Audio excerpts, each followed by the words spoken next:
I just wanted to kind of just talk about Bruno Fernandes. There's been so much doom and gloom surrounding Man United of late in the last few years, and everything's always been kind of negative. But Bruno Fernandes has come in and he's been a breath of fresh air. There's no airs and graces about him. He comes in, he looks like someone who wants to play football, enjoys his football, and somebody who's going to have an influence and impact on other people, it seems. I think he's come in, I'm seeing an improvement in other people's performances. Mata, for one, him and Mata have linked up very well. He plays the ball into people, his awareness of space and people around him is phenomenal. Listen, I've got to stress, this is still early days. This ain't like we're talking about, oh, he's the saviour. But where we are now, he scored 2 back-to-back penalties.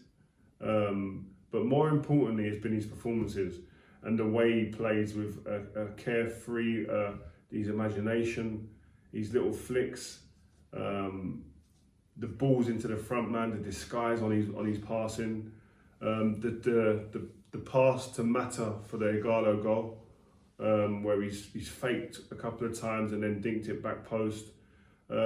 These are all little parts of people's games that goes, actually, he's a bit different. He ain't the same as everyone else in the way he sees the games, the pictures that come in his mind. So I'm delighted to see that. Listen, we ain't getting carried away.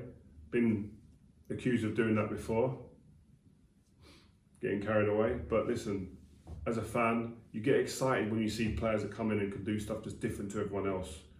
So long may it continue. Bruno Fernandes, very good start so far. Want to see more. Keep going. But I think Man United, we got to look at Man United as the last. Look, listen, last 7 games, 5 wins, 2 draws, 18 goals, 1 conceded, 6 clean sheets. So that's like great form. The big thing is now there's some big games coming up. I've got the list here of teams we've got coming up. We've got Everton, Man City, Spurs and Sheffield United. Tougher games. Listen, at the end of the day, Man United will be judged at the end of the season. Man United and Oli will be judged at the end of the season on where they finish.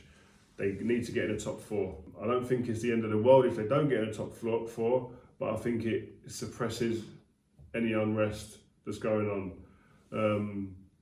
And it will see improvement. And I think Ole Gunnar Solskjaer, we're starting to see an improvement in the way the team's playing.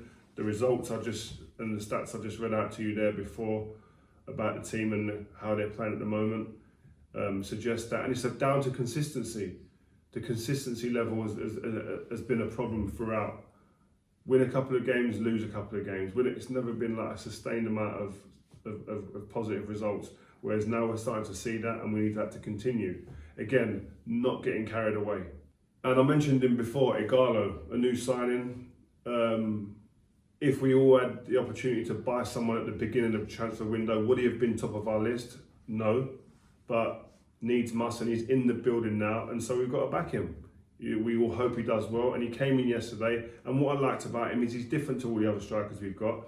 He's someone you can play into, he's got a physical presence, and people can play into him knowing that they're going to get a pass back, and they can make moves off of that. And I think that's something to look forward to, for the likes of Fernandes playing into him, maybe Rashford when he's back at some point, Martial playing into him and running, Daniel James, even the fullbacks joining too. So, and you got a goal. Mata, great assists.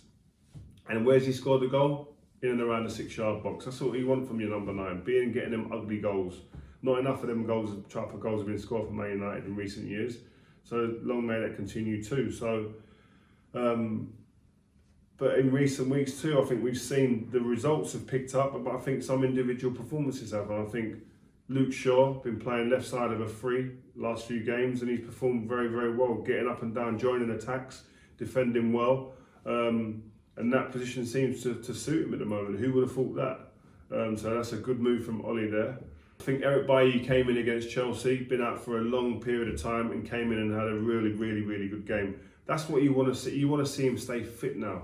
Eric Bailly, we've invested in Harry Maguire, big money, but he needs someone he can have a partnership with, and you can see it growing and flourishing. Is Eric Bailly going to be that man? Is Victor Lindelof going to be that man? So I think it's there to be battled out for, that position next to Harry Maguire. Are either of those two good enough, or are either of those two going to stay fit? Bailly's had many problems with injuries. if he can have a sustained run in the team with no injuries, then we'll see. But his last couple of games, he's performed very well.